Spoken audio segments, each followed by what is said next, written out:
భయపడవలసిన అవసరం లేదు. నువ్వు ఎట్టి పాపములో ఉన్నా నీ పాపానికి క్షమాపణ వచ్చిన రోజు ఇది. ఎట్టి వ్యాధిగ్రస్తులకైనా విడుదలనిచ్చే రోజు ఇది.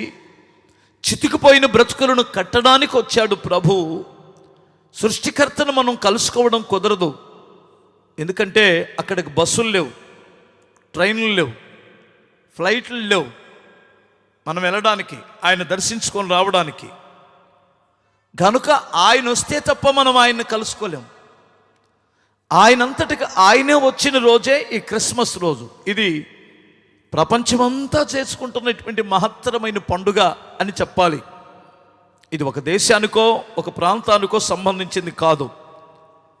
ఇంకొక మాట చెప్పాలంటే, యేసు ప్రభు వారు పుట్టక మునుపు 740 సంవత్సరాల క్రితం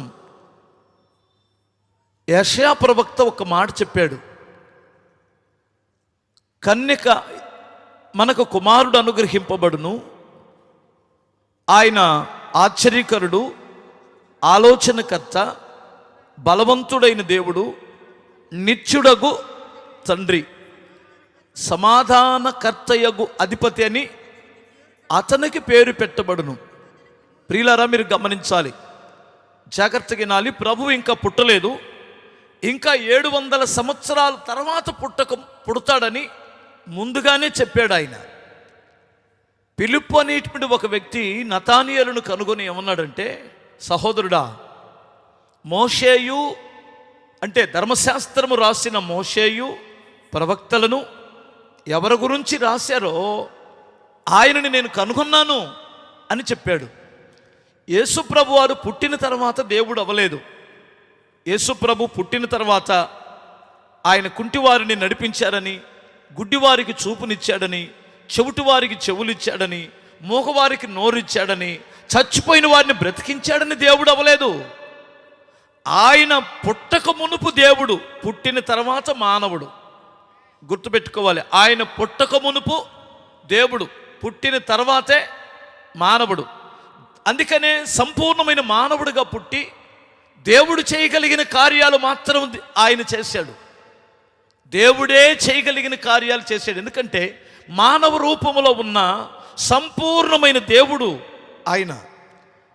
ఆయన వస్తాడు, వస్తే దానికి చూసిన ఏమిటంటే కన్యక గర్భవతి అవుతుంది. అదే ప్రవక్త చెప్పాడు. అదే ప్రవక్త 7వ అధ్యాయం 14వ వాక్యంలో ఏముంటుందంటే, యెషయా గ్రంథం, ఇదిగో దానికి చూసిన ఏమిటంటే కన్యక గర్భవతి అవుతుంది. దానికి ఇదే చూసినన్నాడు. కొంతమంది కన్యక గర్భవతి ఎలా అవుతుంది, ఏమైనా తప్పు జరిగి ఉండొచ్చేమో అని ఇప్పటికీ ప్రశ్నిస్తున్నారు కొంతమంది. ఆడాడి భార్యనే నమ్మడు, ఇంకా మరియమ్మ తల్లిని ఏమి నమ్ముతాడు? అర్థమవుతుందా? తన సొంత భార్యనే నమ్మడో. 34 అనుమానాలు. ఏమండి, ఆ షాప్కి వెళ్ళి వస్తే అనుమానం, ఇక్కడికి వెళ్ళి వస్తే అనుమానం. భార్యనే నమ్మనటువంటి వాడు 20-25 సంవత్సరాలు 10 సంవత్సరాలు కాపురం చేసినటువంటి వాడు ఈ మహాతల్లిని ఏమి నమ్ముతాడు? ఆ నమ్మని వాడి సంగతి పక్కన పెట్టండి, ప్రపంచము నమ్మింది. ఈ ఒక్కడిని నమ్మడం ఏమి, నమ్మినా నమ్మకపోయినా ఒకటే. ఎందుకంటే సత్యం కదా అది. కన్యక గర్భవతి అవుతుందని యెషయా ప్రవక్త చెప్పాడు.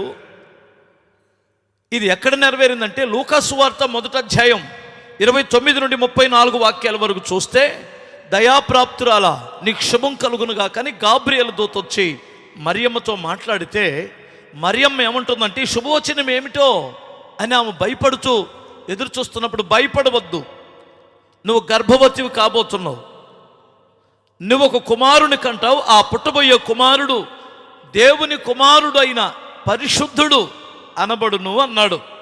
ఇప్పుడు ఏమో అమాయకంగా ఏముంటుందంటే, ఈ నిజంగా చెప్పాలంటే ముక్కుపచ్చలారని ఈ కన్యక, అమాయకపు కన్యక ఏముంటుందంటే, ఇది ఎలా సంభవించును?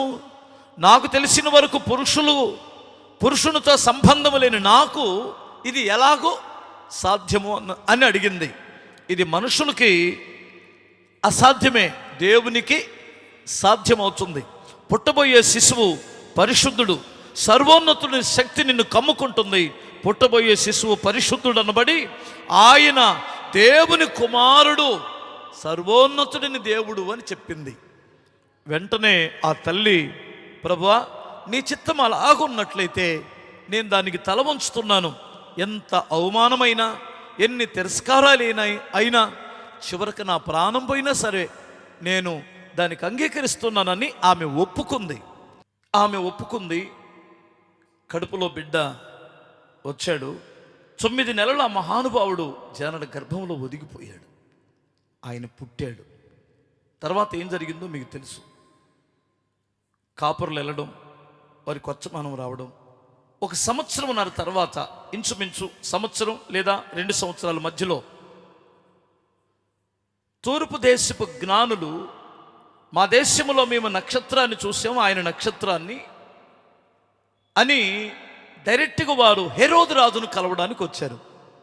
ఎందుకంటే వచ్చి హెరోదు రాజును కలిసి ఏమన్నారంటే, యూదుల రాజుగా పుట్టినవాడు ఎక్కడున్నాడు? మేము ఆయన నక్షత్రమును చూసి ఆయనను పూజించాలని వచ్చాము అన్నారు. ఎందుకంటే వాళ్ళ ఉద్దేశం ఏమిటంటే ఆయన ప్యారిస్లో పుడతాడని, రాజవంశములో పుడతారు, రాజకోటలో ఉంటాడు ఆ మహానుభావుడని వచ్చారు. ఆయనకేం అర్థం కాలేదు హెరోదుకి. వెంటనే ప్రధాన యాజకులని, శాస్త్రులని, పరిశీలనను పిలిపించి పరిశీలనగా తెలుసుకుంటే ఆయనకి తేలిన ఫలితం ఏమిటంటే ఆయన యూదయా బెత్లెహేములో పుడతాడని. యూదయా బెత్లెహేములో పుడతాడన్న తర్వాత అతను చిన్నపిల్లలను చంపించడం, ఇదంతా మనకు తెలిసిన విషయం. ఇక్కడ వారు చెప్పిన మాట ఏమిటంటే, యూదుల రాజుగా పుట్టినవాడు ఎక్కడున్నాడు అని అడిగారు. వీరేమి అనామకులు, పిచ్చోళ్ళు కాదు, గమనించాలి. అంటే ఇప్పుడు వచ్చినటువంటి వాళ్ళు ఏ స్థాయిలో ఉన్నటువంటి వ్యక్తులో, పిచ్చివారు, విద్య లేని పామరులు, బుద్ధి లేనటువంటి వారు, మూఢనమ్మకాలతో ఉన్నటువంటి వారు కాదు.